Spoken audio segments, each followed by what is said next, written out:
vous souhaite un bon Ramadan. Parlez Islam. Parlez Islam.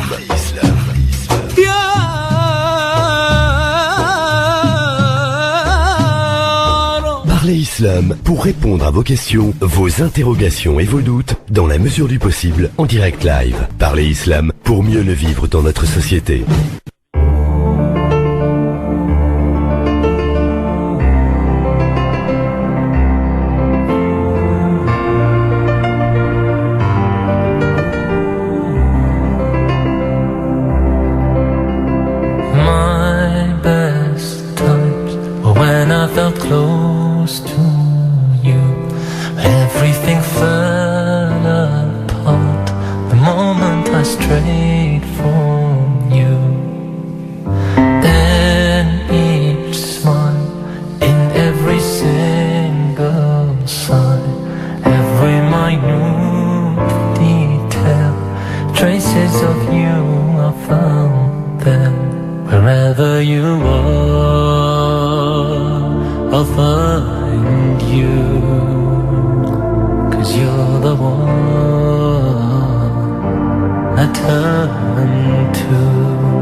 زمان الغريب قليل السكن والليل الوحيد كثير الشجن وحيث تكون سوف آتي لأنك أنت اختيار حياتي وحيث تكون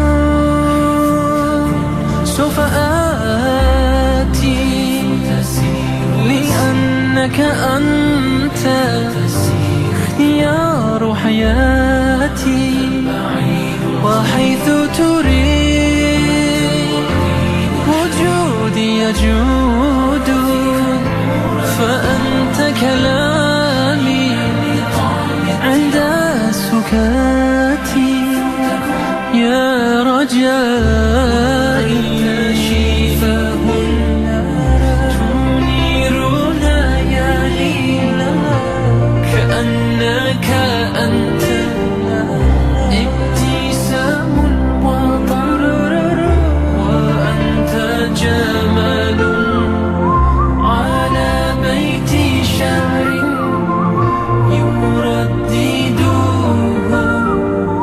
ناس عبر الزمن على كلمات منك باب اغترابي وأنسى بصوتك كل عذابي وحيثما تكون.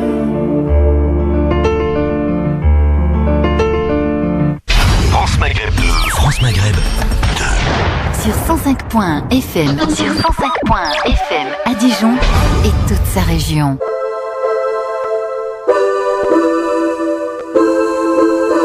Une leçon pour la nouvelle et l'ancienne école. Écoute leurs paroles. Moins de 20 ans et ils ont compris. Merci d'écouter France Maghreb 2, l'émission Parle Islam jusque 20h en ce lundi. Nous sommes le 24e jour du mois de Ramadan sur France Maghreb 2. Et nous sommes ce soir avec l'imam Mohamed Bajrafil qui va répondre ainsi à vos questions jusque 20h. Imam Mohamed Bajrafil, bonsoir, salam alaikum. Wa alaikum salam wa rahmatullahi ta'ala. Avant d'accueillir les auditrices et auditeurs pour leurs questions, bien sûr, Mohamed Bajrafil, quelle est la pensée du jour que vous souhaitiez nous soumettre ce soir? بسم الله الرحمن الرحيم الحمد لله والصلاة والسلام على سيدنا رسول الله وعلى آله وصحبه ومن والاه. La pensée du jour, c'est l'importance de Laylatul Qadr, la fameuse nuit dite de l'honneur et pas du destin, parce que destin c'est Qadr et c'est pas Qadr. Qadr c'est l'estime, c'est l'importance que l'on attache à quelque chose. وما قدر الله حق قدره, Dieu dit dans le Coran, ils n'ont pas estimé Dieu à sa juste valeur. Donc, ceci pour que nous comprenions qu'il est question non d'un destin qui se scelle, même si en réalité, eu égard aux bienfaits qui se trouvent dans cette nuit, on peut considérer que le destin de celui qui la attrape est scellé définitivement dans et pour le bonheur, mais il s'agit là plutôt d'une nuit dite de l'honneur dont les particularités sont nombreuses. Une d'elles est que une pratique qui est effectuée pendant cette nuit vaut celle effectuée dans 83 ans et 4 mois. Donc c'est quelque chose de symboliquement très fort, étant donné que comme c'est rapporté dans certaines traditions, la vie de la communauté, des gens de la communauté du prophète sallallahu alayhi wa sallam est plutôt assez courte, 100 ans maximum. Dire que la pratique qui est effectuée cette nuit vaut la pratique de 83 ans et 4 mois, c'est quelque chose d'extrêmement généreux et d'extrêmement grandiose de la part de notre Créateur, et c'est la raison pour laquelle on nous a appris à la chercher. On nous a appris à la chercher depuis la première dizaine, mais pas seulement.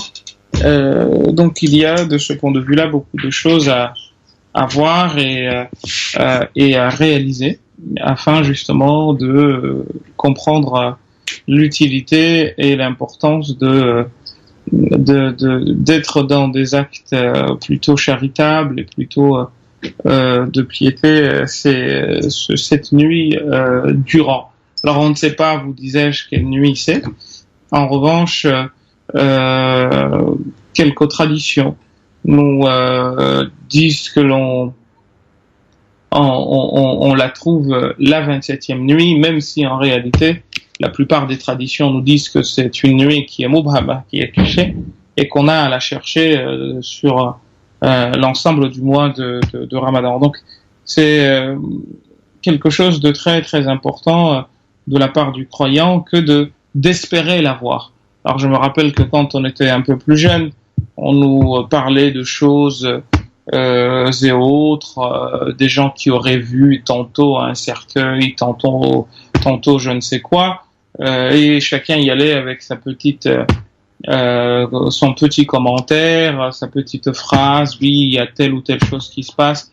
En réalité, il n'y a rien de rationnellement dissible à ce sujet, parce que ça reste des on-dit de gens qui disent avoir vécu des expériences que l'on peut croire ou ne pas croire, mais il n'y a rien de ce point de vue-là qui nous dise que cette nuit ressemble à telle ou telle chose. Alors, il y a des traditions que l'on fait remonter aux compagnons, à certains compagnons ou à certains tabi'in, disant que la nuit est d'une importance telle que, on voit le soleil le lendemain, est quelque peu,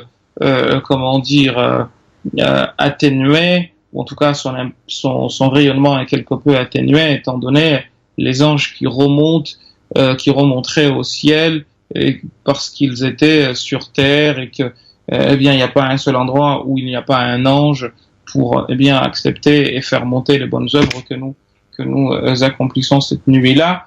Encore une fois, c'est pas quelque chose de précis dans nos traditions. Chacun y va avec son mot. Alors certains de nos maîtres disaient ceci et cela. Alors une des choses que l'on a appris, c'est que ça pouvait se trouver dans la première, dans la deuxième, comme dans la troisième dizaine. Bref, c'est encore une fois quelque chose qu'il faut chercher tout le mois durant, mais beaucoup de traditions également nous disent que c'est peut-être la 27e nuit, et c'est donc une nuit à laquelle on doit se consacrer en invoquant Allah subhanahu wa ta'ala, en faisant encore une fois des actes d'adoration, et pas une nuit où on fait la fête comme j'ai eu l'occasion de le voir ici depuis que je suis venu en France, où on ramène du couscous à la mosquée ou je ne sais quoi. Et même ceux qui n'ont jamais été à la mosquée ce mois durant se présentent la 27e nuit. Il y a des gens qui viennent même juste pour assister à l'ambiance. C'est aussi quelque chose de très mauvais à changer dans nos traditions, parce que maintenant même le Tarawih c'est devenu une ambiance. On nous parle vraiment d'ambiance, alors que c'est pas ça du tout. C'est pas une question d'ambiance, c'est un acte d'adoration. Soit tu es dans un acte d'adoration, soit tu n'es pas, mais c'est pas une question d'ambiance, qui fait qu'il y a des gens qui font même pas Tarawih, mais qui vont assister à l'ambiance. Donc c'est quelque chose de comment dire, de pas terrible à faire. Alors Aïcha radhiyallahu anha wardaha, notre mère, le prophète sallam lui a dit, elle a demandé au prophète ce qu'elle aurait à dire si elle arrivait à voir Laylatul Qadr, ce qui suppose qu'il y aurait des signes, mais encore une fois lesquels, c'est comme je vous disais à l'instant quelque chose d'indéfini. Eh bien le prophète sallam lui a dit, si tu vois cette nuit, eh bien dis Allahumma innaka afoun tuhibbul afwa fa'fu anna, fa'fu anni, Seigneur, tu es quelqu'un de pardonneur, quelqu'un qui pardonne, qui couvre les défauts des gens, parce que afa c'est couvrir, comme rafara également. Eh bien tu aimes le pardon, tu aimes couvrir tes serviteurs par ton pardon. Fa'fu anni, alors couvre-moi par ta miséricorde et éloigne-moi de l'enfer et de tout le châtiment d'ici et de là-bas. Le dernier point de ce point de vue-là, c'est qu'il faut, et j'ai eu à le dire à plusieurs reprises sur nos antennes, il faut avoir une bonne opinion de Dieu. Dieu nous a dit dans un hadith qudsi, ana 'inda dhanni 'abdi bi, je suis selon l'idée que mon serviteur se fait de moi. Et à partir de là, on comprend facilement que eh bien, c'est quelque chose de positif que de chercher à avoir une opinion positive de son créateur. C'est une obligation. On ne peut, en étant croyant, que avoir une bonne opinion de notre créateur. Et avoir une bonne opinion du créateur veut dire surtout et avant tout deux choses. La première, c'est que il ne saurait venir de lui à un autre endroit que ce qui est bien. Et la seconde, c'est de se dire que ce qu'on lui demande, il va nous donner.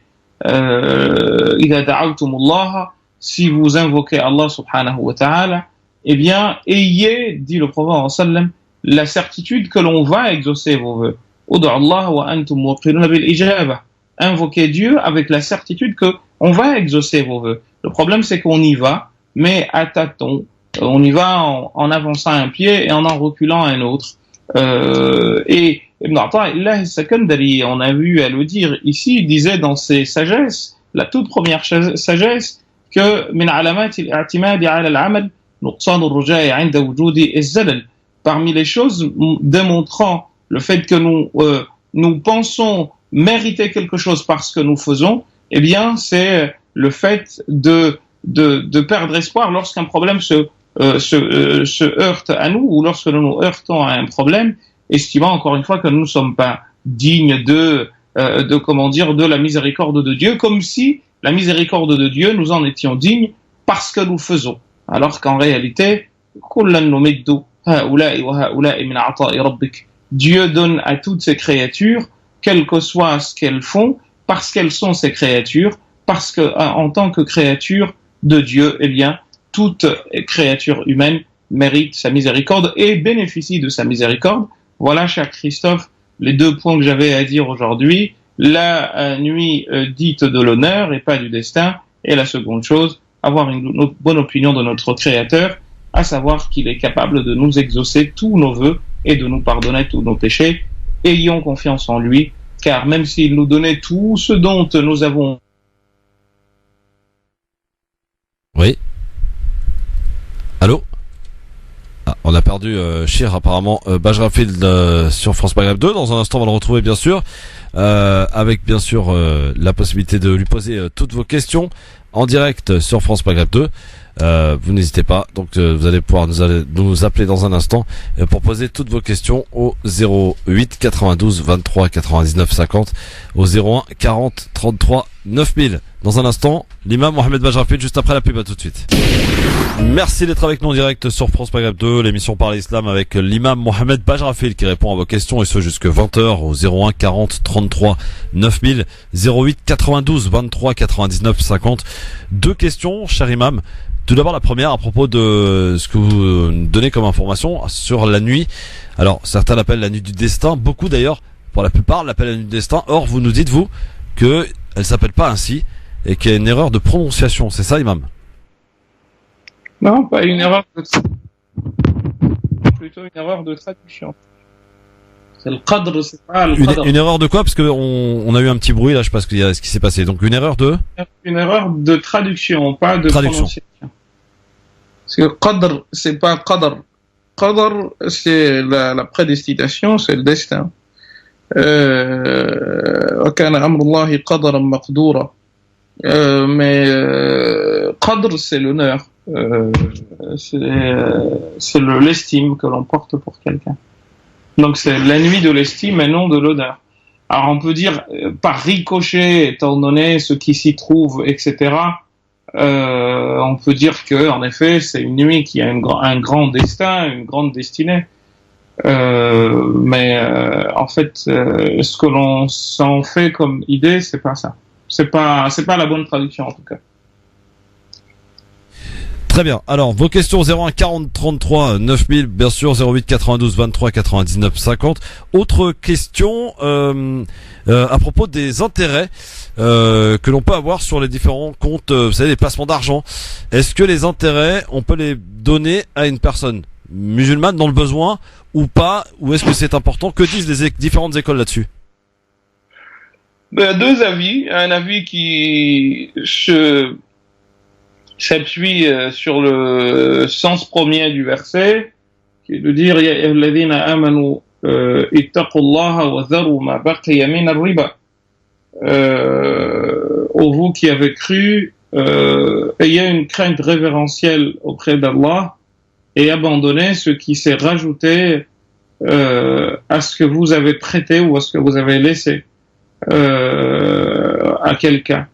Donc ceux-là disent qu'on les laisse, donc on fait le compte de ce que l'on a laissé sur ces comptes et ensuite on prend seulement ce que l'on a laissé et ce qui s'est rajouté, on n'y touche pas. C'est un avis. Il y a un autre avis qui dit que non, étant donné que ce qui est haram, par exemple si tu voles de l'argent et tu le donnes à quelqu'un, mais cette personne n'est pas censée savoir d'où vient l'argent, donc ça lui est halal, alors que l'utiliser toi c'est interdit. Donc si on fait le Robin des Bois, pardon, eh bien quoi que nous fassions, on n'aurait pas le droit de l'utiliser nous, mais si on donne à quelqu'un et que cette personne ne connaît pas la provenance de ce qu'on lui a donné, eh bien ça lui est pas interdit. Alors les premiers répondent toujours par l'idée que Dieu nous a demandé de donner un peu de ce que nous aimons. Or là, c'est quelque chose dont nous ne voulons pas. Alors pourquoi en faire don? Et d'autres vont répondre en disant mais c'est de l'argent que nous laissons à des groupes bancaires qui ont suffisamment d'argent et qui n'ont pas besoin de cela, autant le prendre, ne pas le leur laisser et le donner, le distribuer à ceux qui sont dans le besoin. Donc les deux avis existent, que la personne prenne celui avec lequel elle est à l'aise. Très bien. Alors, on enchaîne avec vos questions en direct au 08 92 23 99 50 01 40 33 9000. Allô, bonsoir. Allô. Oui, bonsoir, mon cher monsieur. Quel est votre prénom et votre ville d'appel? Bonsoir, c'est Hussein. Donc, je vous appelle par rapport à une question. Voilà, je veux savoir, je fais des doigts, mais ma Rabbi ne m'exauce pas. Enfin, je dois savoir pourquoi. Enfin, s'il y a un pourquoi et pourquoi. Alors, sachez qu'un dua, l'imam Shafi'i a fait un poème là-dessus, تهزأ بالدعاء وتزدريه وما تدري بما صنع الدعاء سهام الليل نافذة ولكل أمد قضاء فامسكها إذا ما شاء ربي. En fait, Shafi'i dit que il ne faut jamais se moquer d'une invocation que l'on a faite, parce qu'en réalité, une invocation se situe dans trois positions possibles. Soit Dieu l'exauce à l'instant T, soit il vous met à l'abri d'un malheur qui vous serait arrivé grâce à votre invocation, donc il vous met à l'abri de ce malheur grâce à l'invocation que vous avez faite, soit il vous laisse pour plus tard l'exaucement de ce vœu à un moment où vous serez davantage dans le besoin. Alors ça peut être ici ou dans l'au-delà. Et le prophète sallam nous a justement interdit d'être dans ce qu'on appelle isti'jal, c'est-à-dire dans la précipitation. Le doua, tant que nous n'avons pas dit mais pourquoi on me donne pas, eh bien nous sommes susceptibles d'en voir la réalisation, raison pour laquelle il ne faut jamais dire on n'a pas exaucé un doua. Et puis l'imam al-Qushayri rappelait dans son livre Al-Rasail ou Risal al-Qushayriya que Moussa alayhi salam, autant que je m'en souviens, ou plutôt c'est le commentaire de Al-Hikam al-Ata'iyya de Ahmed Bazarrouq, que Moussa alayhi salam et Haroun, donc deux prophètes, ont invoqué Allah subhanahu wa ta'ala, et 40 ans après seulement, leur vœu a été exaucé.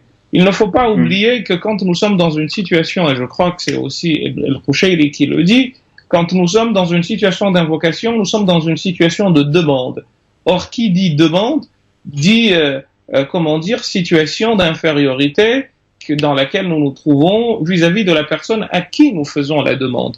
Et une des choses avancées par les gens de la purification des âmes, les savants de la purification des âmes, eh bien, c'est la notion de ilhah, la notion de persistance.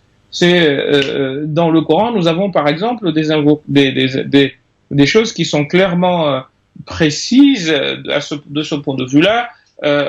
Quand Dieu, par exemple, dit au prophète sallallahu alayhi wa sallam wa'mur ahlaka bis-salati wastabir 'alayha, enjoint à ta famille de faire la prière, wastabir 'alayha, et montre-toi patient là-dessus. Donc, il y a l'idée que on est dans ce qu'on appelle l'istiqaba, et d'ailleurs c'est ce que dit également Al-Qushayri, c'est la notion de rester, de la persévérance dans la demande que nous formulons, car on ne sait jamais, encore une fois, quand, et surtout, c'est surtout parce que nous sommes demandeurs que nous n'avons pas à dire mais tu m'as pas donné hier, pourquoi tu ne m'as pas donné hier? Encore une fois, c'est notre Seigneur, on lui demande et il nous donne, et c'est la confiance que nous devons avoir à son endroit, ce dont nous avons besoin, quand nous en avons besoin, et surtout ce qui est bon pour nous. Et c'est la raison pour laquelle, quand on fait istikhara, eh bien, on demande à Allah de choisir pour nous. Allahumma inni astakhiruka wa astaqdiruka.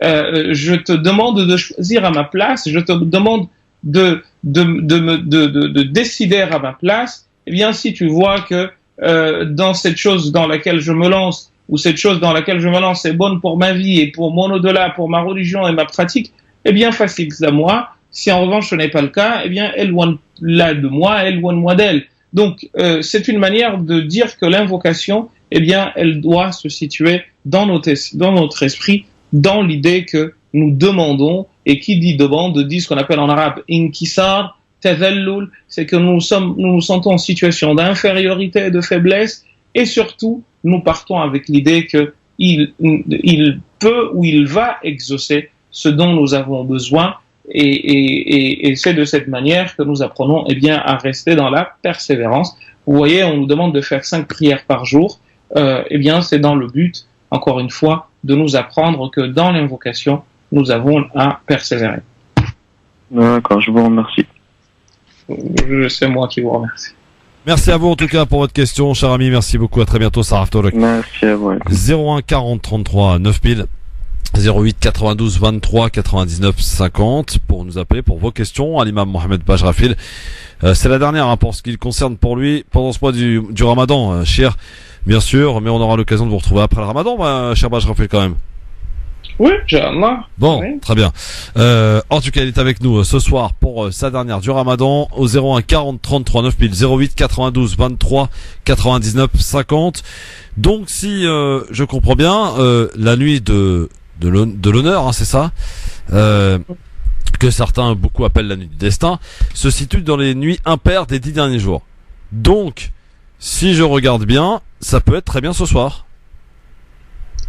Enfin, ce soir, on n'est pas là. Le 20, on est le combien aujourd'hui? On est la veille du 25e, donc une nuit impaire. Ah, oui, ça peut être aujourd'hui. J'ai perdu la notion du temps. Je vous en prie, je suis là pour vous le dire, vous inquiétez pas.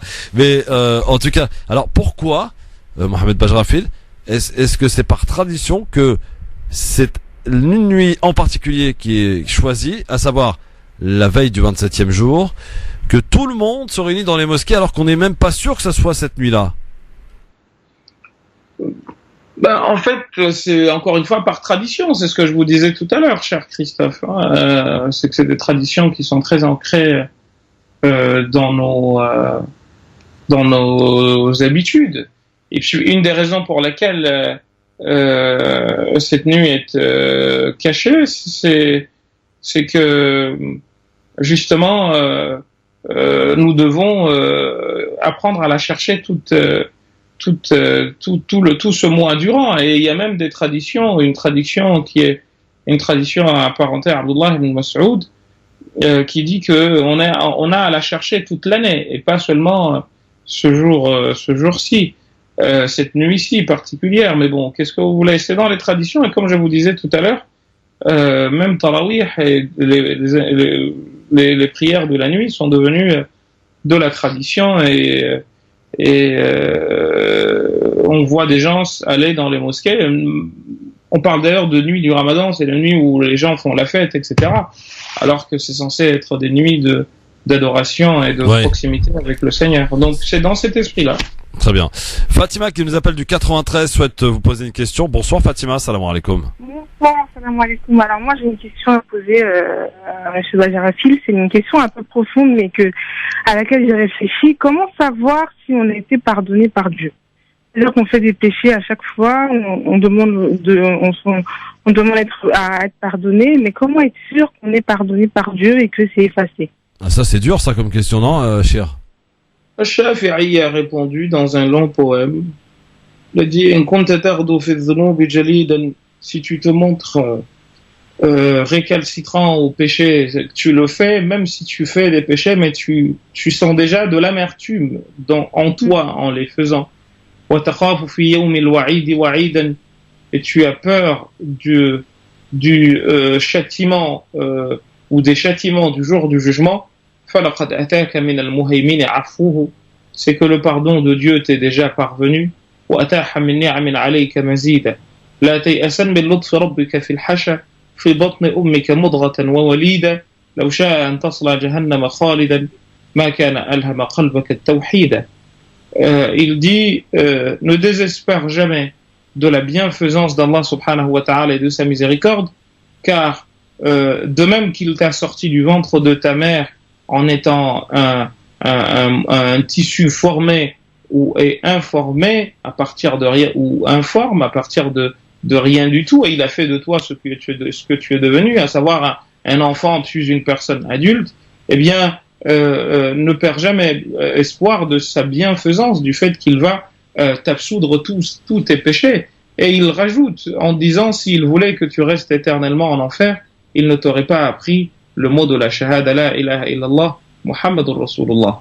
Donc c'est une très bonne chose en réalité que de se poser ce genre de questions. Abu al-Abbas al-Mursi, comme le rapporte al-Suyuti dans al-Hawil al-Fatawi, disait que quand il va à la rencontre de Dieu, et je pense qu'on a eu à le dire une fois ici, Ya Rabb, disait-il, Seigneur, kullama ataytuka bil afwi, à chaque fois, bil raja'i, à chaque fois que je viens à toi avec l'espoir, qabaltani bil adli, eh bien tu viens à moi avec l'équité. Et je sais que si tu me juges équitablement, je mérite d'être puni par l'enfer.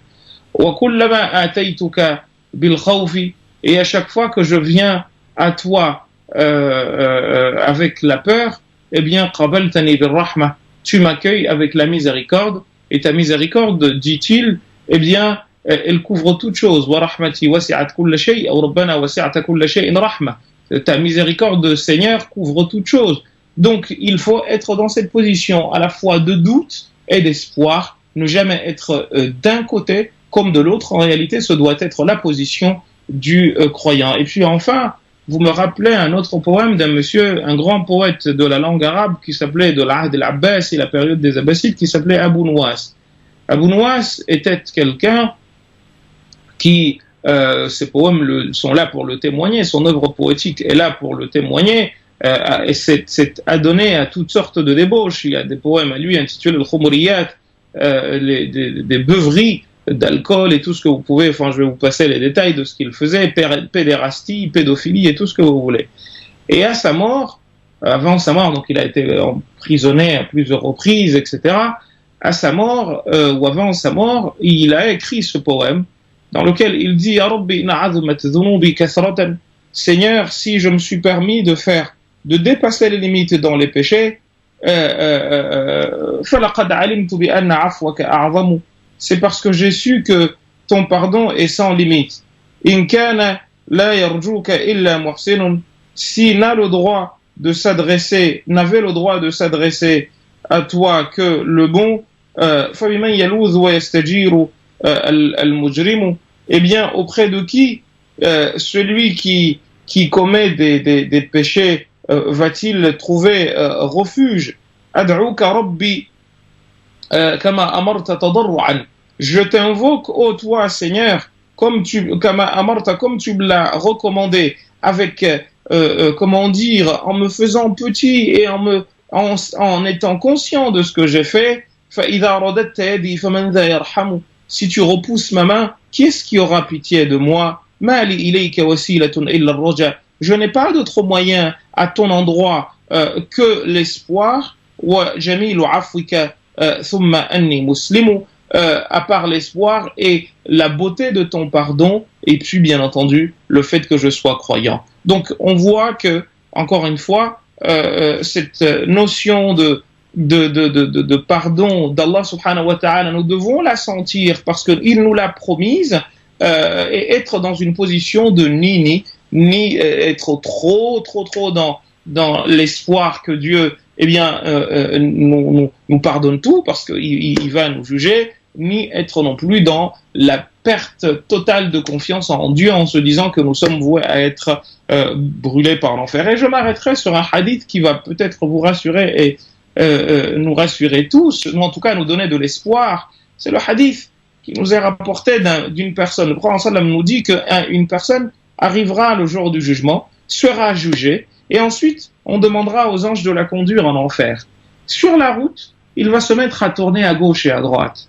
Et à un moment donné, Dieu va demander aux anges de l'arrêter et de lui demander pourquoi tu te tournes à droite et à gauche.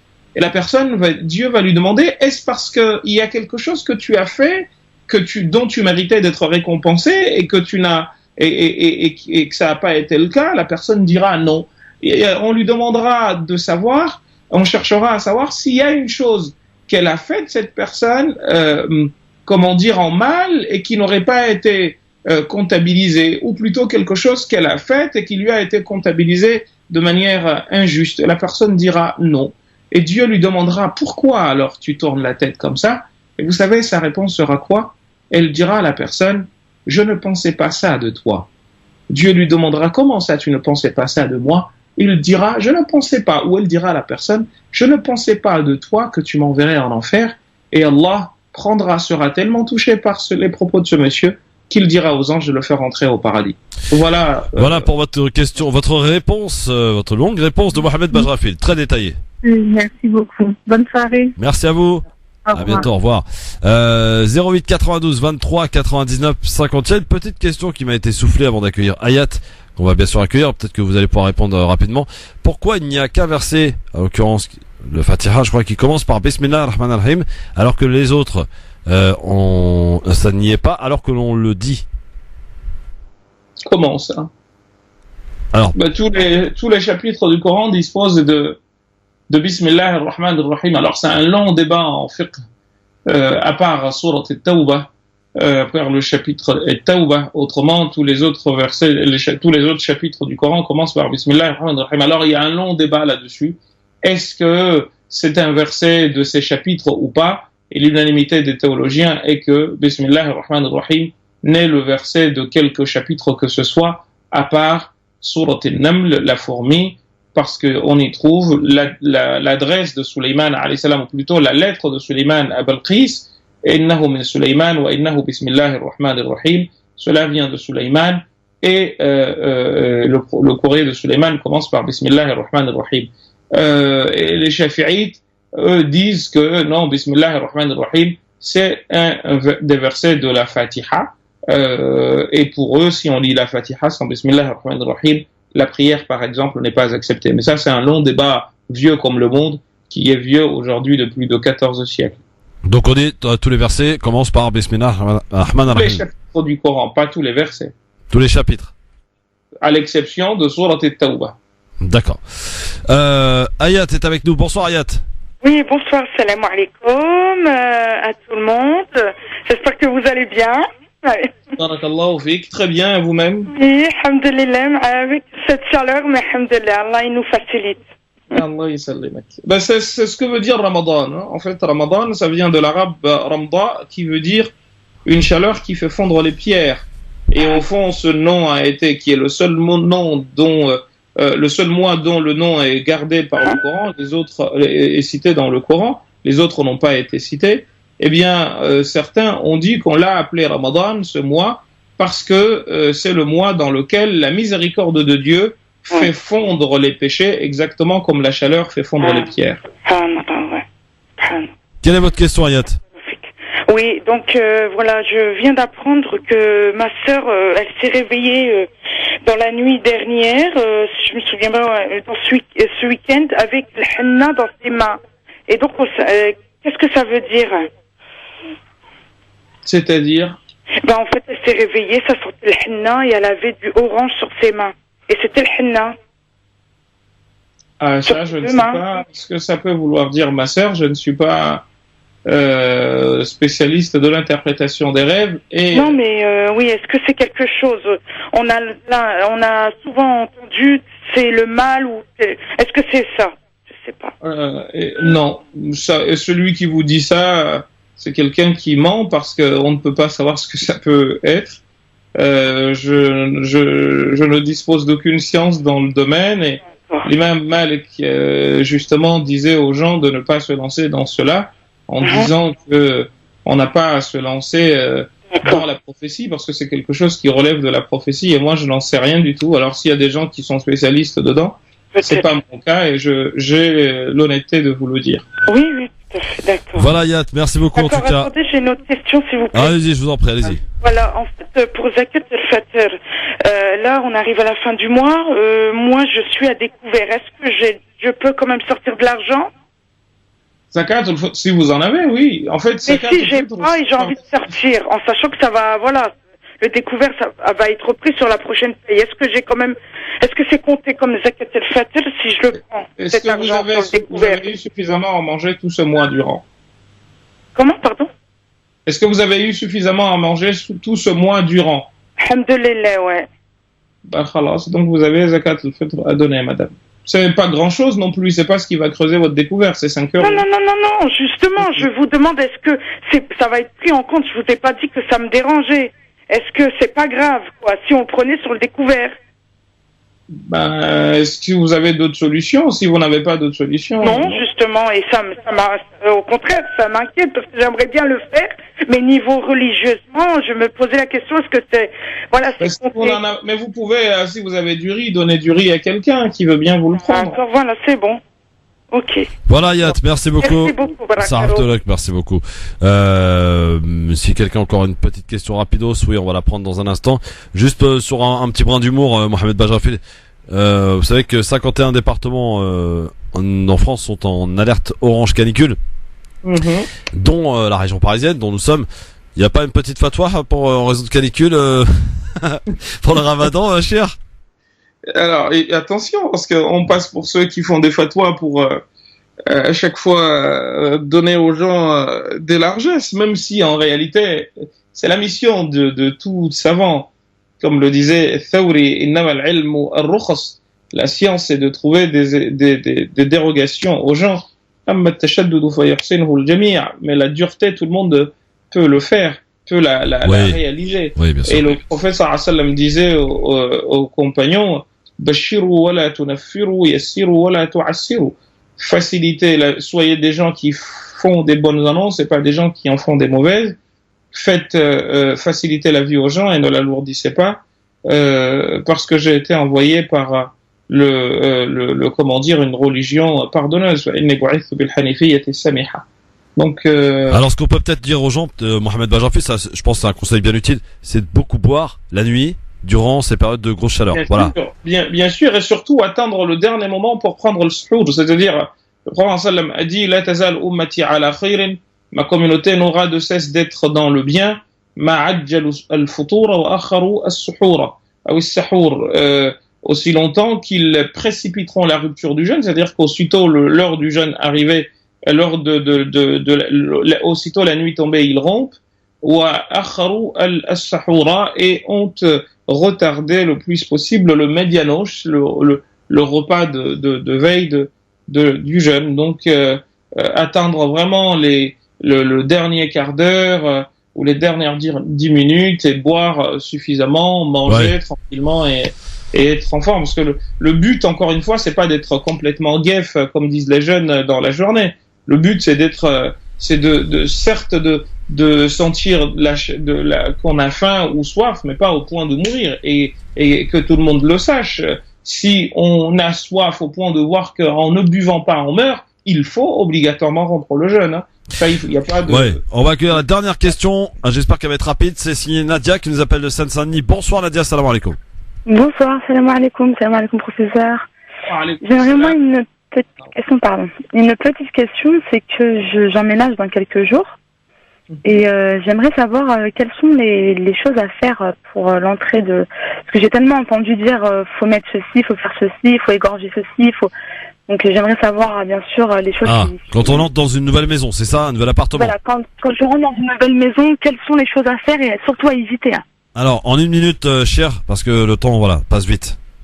Il n'y a rien à faire, ma sœur. Entrez dans votre maison en disant Bismillah ar-Rahman ar-Rahim, et puis vous cassez pas la tête. Si vous voulez faire à manger, il y a une tradition arabe qui s'appelle Wakira.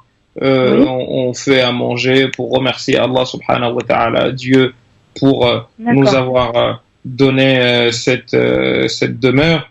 Mais il n'y a rien d'autre faut pas vous casser la tête, hein. C'est pas... D'accord. Il n'y a pas de henna à mettre et compagnie, quoi. Oh là là. Il n'y a pas de mouton à égorger quand on rentre dans un pavillon, par exemple? Il n'y a rien à égorger. Bon, très bien. Ok. Parfait. Bon, d'accord. En tout cas, merci beaucoup. Merci à Nadia, en tout cas, pour rentrer de manière sereine dans votre appartement. Bismillah ar-Rahman ar-Rahim, c'est tout. Voilà. Exactement. À très bientôt. Merci beaucoup. À bientôt. Cher, j'ai été extrêmement honoré d'avoir partagé encore une fois cette année des émissions en votre compagnie, cher, sachez-le. L'honneur est partagé, Habibi, et Inch'Allah, on en fera d'autres encore et encore, Inch'Allah. Inch'Allah, en tout cas, je vous laisse les derniers mots, puisque demain, ce sera notre ami Ahmed Jaballah qui sera avec nous, puis après Samir Abslam pour terminer tranquillement et nous emmener jusque samedi, puisque je rappelle, le Conseil théologique a annoncé le jour de l'Aïd comme étant le dimanche 25 juin prochain. Inch'Allah, un conseil à donner aux étudiants, aux élèves qui passent leurs examens, de penser à bien dormir, à ne pas, rester tard dans la nuit, éveillé, et à se réveiller quelques 20 minutes avant le sahour pour bien boire et bien manger, faire la prière et ensuite dormir. Ceux parmi eux qui sentent qu'en jeûnant, ils pourront pas faire l'examen dans les meilleures conditions qui soient. Nous avons l'année dernière, le Conseil théologique fait une fatwa autorisant l'élève à rompre le jeûne, comparant cet élève à quelqu'un qui a un travail qui est très pénible et dont la vie dépend. C'est une fatwa que des gens comme Zayla'i et Al-Hajar Al-Haytami ainsi que Ibn Abidin chez les Hanafites ont on fête. Donc nous nous sommes appuyés là-dessus pour le dire, et là c'est la fatwa également partagée par la maison égyptienne de la fatwa, autant cette année que ces dernières années. Je suis obligé de vous couper parce que la pub va nous prendre dessus. En tout cas, et puis bon courage. Merci. Bon vent. Très très.